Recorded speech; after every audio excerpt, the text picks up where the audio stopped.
Quarto tópico, a entrada legítima. O que é necessário para entrar na Cidade Santa de maneira legítima, irmão? Então, irmão Joel, de acordo com o texto, de acordo com os dois textos que temos aqui, Apocalipse 21, 27 diz: e não entrará nela coisa alguma que contamine e cometa abominação e mentira, mas só os que estão inscritos no livro da vida do Cordeiro. E o texto de Apocalipse 22, 14 diz: bem-aventurados aqueles que guardam seus mandamentos, para que tenham direito à árvore da vida e possam entrar na cidade pelas portas. Então aqui nós temos dois textos claríssimos. Qual o único meio do pecador ter entrada legítima na cidade de Deus, na Santa Jerusalém? Primeiro, ele precisa ter o seu nome inscrito no livro da vida. É o primeiro passo, é aceitar Jesus como seu Salvador pessoal. E quando ele aceita Jesus como Salvador pessoal, ele passa a ter aversão ao pecado, porque o texto diz que coisa alguma que contamine. Então o pecado contamina, ele mancha a alma, ele mancha o caráter. É uma lepra o pecado. Então ninguém, mesmo que tenha aceitado a Jesus como Salvador pessoal, ele poderá adentrar pelos portais da Cidade Santa se o pecado estiver arraigado no seu coração. Então toda espécie de pecado precisa ser abandonado, desde o menor até o maior, pelo poder do Espírito Santo, mediante a graça de Deus. Tudo, abominação, aquilo que não está em harmonia com a palavra de Deus, precisa ser deixado de lado. Transgressão, desobediência. Então ele precisa ter o seu nome escrito no livro da vida. E esse nome só permanece no livro da vida se ele viver em harmonia com a santa lei de Deus pela fé em Jesus. O segundo texto diz que bem-aventurados que guardam os seus mandamentos. Então, guardar os mandamentos de Deus é uma condição para a vida eterna. Se nós nos lembrarmos de Mateus, capítulo 19, versículo 16, Jesus disse ao jovem rico: se queres entrar na vida, guarda os mandamentos. Jesus foi muito enfático. Então aqui o apóstolo João, que foi o último apóstolo do período de Éfeso, ele disse que vão entrar na cidade santa de Deus, que terão direito à árvore da vida os que guardam os mandamentos da santa lei de Deus.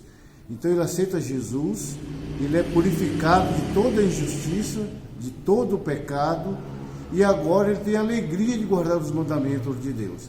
Assim, ele terá então essa entrada legítima.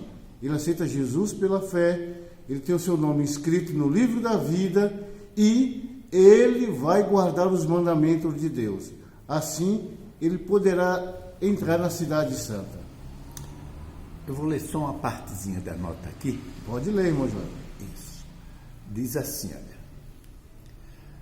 Os próprios anjos atribuem honra e glória a Cristo, pois mesmo eles não estão seguros se não contemplarem os sofrimentos do Filho de Deus. Sim. A eficácia da cruz é que protege os anjos celestes da apostasia. Sem a cruz não estariam mais seguros contra o mal do que os anjos antes da queda de Satanás. Verdade maravilhosa, porque mesmo os anjos, eles são criaturas, foram criados por Deus. Sim. Eles não têm vida própria, a sua vida deriva de Deus, que é a fonte da vida. Ele é o autor da criação, é o mantenedor de nossas vidas. Então, os mesmos anjos precisam contemplar a Cristo. E nós, pecadores mortais? Então, a nossa única esperança é contemplar o Cordeiro de Deus que tira o pecado do mundo. E a transgressão à lei de Deus é pecado. Então, quando você é revestido da justiça de Cristo, você passa a odiar o pecado e o pecado é a transgressão da lei. Então, a fé e a obediência andam de mãos dadas. Você tem fé em Jesus e agora naturalmente brota no seu coração o desejo de observar a santa lei de Deus, guardar os seus mandamentos, e aí Jesus conserva em você a sua justiça, os seus méritos. E aí você vai ter então, a alegria de ter o seu nome no livro da vida e vai entrar na cidade de forma legítima, pelos méritos do Salvador. Amém. Vamos à pergunta, Bento? Sim. Qual será a condição de todos os que entrarem na cidade santa? Então, vamos ler o texto, 2 textos aqui. O primeiro texto está em Efésios 5, 27. O apóstolo Paulo escreveu, pelo Espírito Santo, para apresentar a si mesmo igreja gloriosa, sem mácula, nem ruga, nem coisa semelhante, mas santa e irrepreensível. O segundo texto, Isaías 43, verso 25. O Senhor dizendo: eu mesmo, sou o que apago as tuas transgressões por amor de mim, e dos teus pecados não me lembro.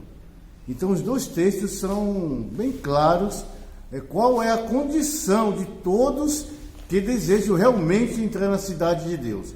Então, de acordo com a palavra do apóstolo Paulo e também do profeta Isaías, é uma condição de perfeição, é uma condição de santidade, é uma condição de pureza, porque o sangue de Cristo purifica de todo o pecado. Ele purifica a sua igreja, né? Que é formada por pecadores, crentes, pecadores arrependidos. Então, quando Cristo completar sua obra no santuário celestial de expiação, todos que houverem arrependido verdadeiramente e abandonado o pecado, eles são lavados, eles são purificados, não há nada que contamine, nem ruga, nem coisa semelhante, nenhuma mácula, nenhuma mancha, nenhum defeito. Eles alcançaram, pelos méritos do Salvador, a perfeição de caráter, pois Jesus exige isso de todo o seu seguidor. Mateus 5,48 diz assim: sede vós perfeitos, como é perfeito o vosso Pai que está nos céus. Então a condição daqueles que hão de entrar na cidade santa é de santidade, pureza, perfeição, porque eles foram perdoados, suas transgressões foram apagadas mediante o grande amor de Deus, pelo sangue de Cristo.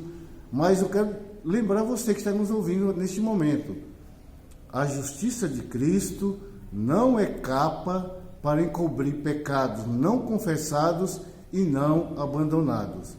Hoje existe aí uma crença que nós somos salvos pela graça, sim, absolutamente, eu confirmo esse pensamento, somos salvos pela graça, mas muitos querem permanecer na graça só na sua primeira conotação, ou seja, como um dom de Deus, como uma dádiva de Deus. Mas lembre você, graça também é poder que te capacita, te habilita para viver vida de santidade, de harmonia com a lei de Deus.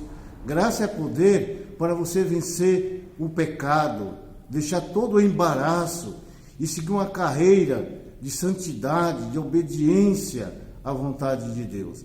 Então Paulo disse que quando Jesus regressar, a sua igreja será apresentada diante de Deus, uma igreja gloriosa, uma igreja santa, irrepreensível, não há nenhuma mácula, nenhuma mancha, nenhum vestígio do pecado, porque o sangue de Cristo fez uma obra completa. Sua igreja está purificada, preparada para o encontro com o noivo. Então que Deus nos abençoe para que alcancemos esta condição. Paulo disse: sem a santificação, sem a perfeição pelo sangue do Cordeiro, ninguém verá a Deus. Muito obrigado, pastor Delfang. Eu que agradeço pelo convite de poder estar participando do seu canal, compartilhando essa lição tão importante para todos aqueles que desejam ter uma entrada legítima no reino dos céus. E meu desejo é que eu, o irmão Joel e você que nos ouve, amém, nos preparemos. Prepara-te para te encontrares com o teu Deus. Amém. Amém. Eu peço a todos que estão escutando que se inscrevam no canal e que Deus nos abençoe a todos. Amém? Amém.